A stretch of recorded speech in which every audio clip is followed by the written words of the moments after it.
Salam olsun əziz dostlar. Bu gün də sizə maraqlı bir məntiq sualı izah edəcəm. Bunu da sizə tapşırıq kimi verirəm. Çox asan sualdır. Bu ardıcıllıqlar bölməsinə aiddir. Bunun həlli necə olacaq? Buna biz belə baxacağıq. Bax 4-dən 7-yə, 7-dən 11-ə, 11-dən 16-ya, 16-dan 22-yə, 22-dən ikinci suala. Yuxarıda belə gedəcək. 9-dan 13-ə, 13-dən 21-ə, 21-dən 37-yə, 37-dən də birinci suala. Baxın necə məntiq edib. 4-dən 7-yə nə olub? 3 artdı. 7-dən 11-ə 4 artdı. Sonra 5 artdı. Sonra 6 artdı. İndi də 7 artacaq. 23 üstə də 7 elədi. Bura 29. Yuxarıya baxaq. 4 artdı.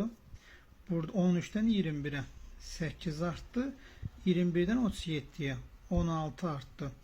Əvvəl 4 artdı. Sonra 8, sonra 16. Necə məntiq edib ki, 4-ü 2-yə vurub 8, 8-i 2-yə vurub 16. İndi 16-nı da 2-yə vuracaq neçə eləyəcək? 32, 37-nin üzərinə də 32 gələcəksən, sualımın cavabı eləyəcək 69.